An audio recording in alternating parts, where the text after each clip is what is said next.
Greetings, everyone. My name is Abdulbaqi Badru. I am a technology consultant at the Teaching and Learning Office at UKZN. And I have here with me my colleague. Hi, everyone. I'm Sarah Blewett. I'm currently doing my master's in computer science at UKZN, and I also work as a research intern at UTLO. So our presentation today would be on a project that we're working on at the office, and it's titled Using an Activated Online Pedagogy in Enhancing Tutor Training at UKZN. So both of us will be presenting this presentation today, and we hope you enjoy it. Thank you. Our presentation will focus on two areas. Firstly, we will present the instructional design models and theoretical frameworks we've used in developing our course. And then also we will present the impact of activated pedagogies on students' learning experience. So just a very brief background on UTAP. UTAP, UKZN Teaching Assistance Program. So we developed a course which is to provide teaching assistants with the tools and skills necessary for facilitating learning at UKZN. So this course was developed in 2018. 2019, 2020, we had two different pilot sessions. And from these pilots, we were able to gather feedback from students on, their experience on the course. And then what we've gathered, we used it to enhance the course further. And some of the items we picked up from the feedback is to allow for more engagement, bringing things like gamification, and then also we decided to enhance the layout, of the course in order to improve on the ease of use, and then also to make the course a little bit more user-friendly. After taking the student feedback into consideration, we went about redesigning the course. In order to do this, we focused on 5 key areas. Firstly, we looked at the methodology. Then we looked into the theoretical underpinnings of the course.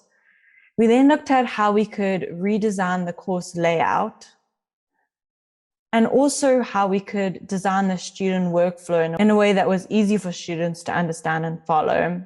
And lastly, we looked at ways we could increase online student engagement in the course. Looking at methodology, we use collaborative action research. So what is action research? It's a process in which participants examine an educational practice systematically using techniques of research to improve methods and approaches, and collaborative just means that it's done in a group. The steps of action research is firstly to identify the problem, then gather your data, interpret the data. So for us, all these 3 steps were done based on previous courses, and that data was then used to act on the evidence. So this was then creating our new course. We then evaluate the results, and lastly, we look at the next steps, which is basically just how we can even improve the course more in the future.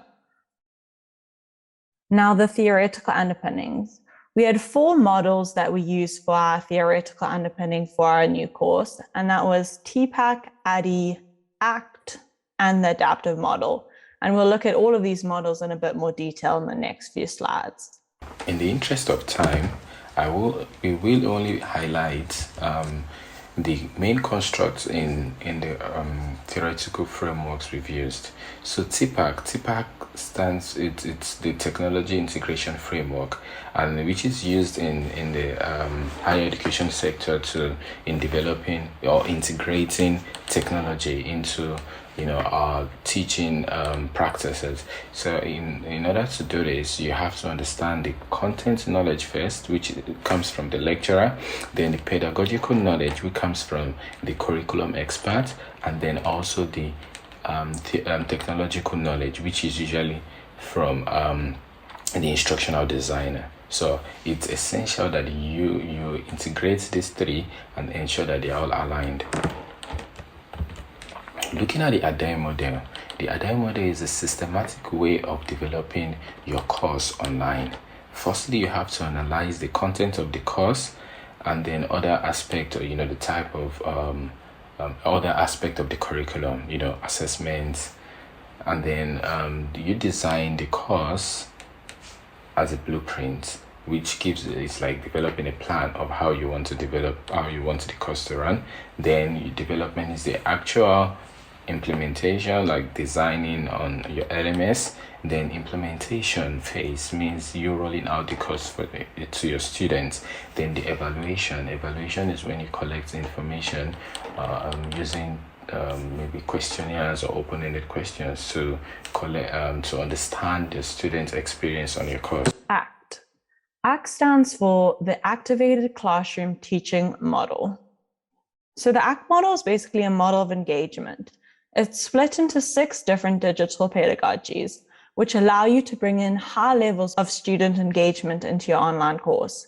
If you look at the table on the left, you'll see that the pedagogies at the bottom, which are consumption, curation, these are considered low-level engagement pedagogies. So while consumption and conversation will bring in engagement into your course, they'll bring in less so than the high-level pedagogies. So that's creation and chaos. But our goal was ultimately to try and bring in all these pedagogies so students could experience different forms and levels of engagement while completing the course. We also used an adaptive model. An adaptive model is a computer-based educational system that modifies the presentation of material in response to student performance. So in short, it maps a unique learning path for each student based on their performance of target competencies. Now looking at our course enhancement components, we felt that there were 3 major changes that were needed in order to better our course. Firstly, we felt that there was a big change needed in the layout of the course. Secondly, in our course workflow. And lastly, we looked at our course engagement and mostly how we could bring in more engagement into the course. So course layout, we used a topic structure. The course was divided into 10 different modules, and each module focused on a different topic that was teaching the students some sort of specific tutor skill. Another thing we thought was important was to keep the course layout consistent. So what this did is it helped the students know exactly what to expect. Each module contained the same sort of set of activities. So each module had the learning outcomes, a lesson, then a quiz, and then lastly, the students had to complete some sort of engagement-based activity. We also felt it was important to bring in infographics into the course. We made use of infographics both on the main dashboard to display important information in a visually pleasing way, and we also used it within lessons to break up large paragraphs of text and also to grab students' attention to important concepts.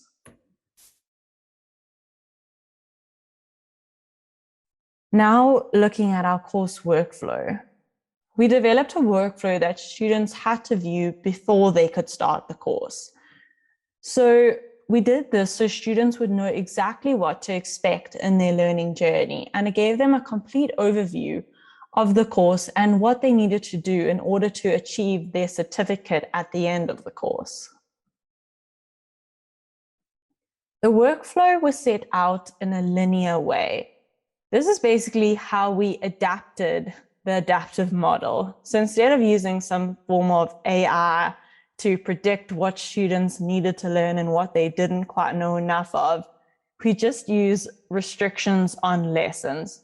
So students basically couldn't progress further until they completed all the tasks before that specific lesson. We also used quizzes to try and bring in a bit of adaptive learning. And this was again used to test their understanding before they could progress in the course. So at the end of each module, they had to complete a quiz and they had to pass the quiz before they could then move on to the next module. Finally, course engagement. We did a few different things to try and bring in engagement into the course. Firstly was using the ACT model. And the way we did that is we found Moodle activities that we felt incorporated the pedagogies of the ACT model. So for example, we brought in forums to bring in the pedagogy of conversation and quizzes to bring in the pedagogy of correction. We also had interactive videos where students could interact with us, again, bringing in more pedagogies of conversation, correction, and activities where they had to use creation. We brought in rewards through the use of badges and certificates. So students would get badges as they completed different activities in the course. And finally, at the end, students would receive a certificate to show that they had completed and passed the tutor course. Lastly, we brought in gamification through the use of Stash. If you don't know what Stash is, it's basically a Moodle plugin that allows you to create an inventory of specific items. You can choose anything you like, and then hide these little items throughout your course. And then what students have to do is they have to look through these items as they go through your lessons and activities. And when they find them, they can click on them, and then it gives them a little message. So it's really a great tool, both to help students really read carefully, because they kind of don't realize that while they're looking carefully for these items hidden throughout the course, they're also looking at the information a bit more carefully. And you can also use the messages that pop up when students click on that item to help students remember or reinforce important concepts. And all of these items are saved in an inventory, which they can go back to and check at any time. And we also had a certificate that students got if they did find all the items in the entire course. So bringing in understanding our student experience on the course, we had to develop instruments, open-ended and close-ended questions in order to have an overview understanding of the experience, and also to get in-depth understanding of their engagement during their learning experience. So first, looking at this in close-ended questions, we're able to understand that the majority of our students, I would say above 90% and above, believes that video content are very useful. That's the video content we use in the course. That it's easy to navigate through the course content, and then also the course content is structured for easy reading, which shows that the method, the structure, the layouts we've used seems to be working right for the students. Looking at the aspect of gamification, and over 80% of our students enjoyed using the Starch gamification in the course. They also indicated that looking for Starch items, that is while reading, looking for icons, texts, actually help them to read the content more carefully. And then also that rewarding them with badges, it's kind of encouraging and motivating. So you could consider bringing in this type of methods or this type of tools into your teaching, into your online courses. Then looking at the overall learning experience, over 80% also indicated that they had a very good and productive learning experience on the course, and they will attend another online course like this. So the open-ended questions we used in gathering the student perception about the strength of the course. This is exactly the students' voices, exactly how they had captured it in the questionnaire. The course is very well structured and informative. A majority of them highlighted the gamification aspect and the user friendliness, also the structure of the course. I'm just going to give you a bit of time to see, to be able to read some of these, some of our student voices. So here you have the gamification and provisions of illustrations in a form of images made it easy to understand the content being covered in each module. simple language, and fact that it's organized into small bits, modules at a time. So it's easy to start one module and complete it and then return to the course again at a later stage to continue. And the majority of them highlighted the gamification and user friendliness. The Starch, which is the gamification tool we used, it's well structured, easy to read and navigate. So basically, this is what our students have said. Based on our design elements and also based on the principles we've used, we are able to highlight some of the elements which we think is important for you to bring into your future online courses.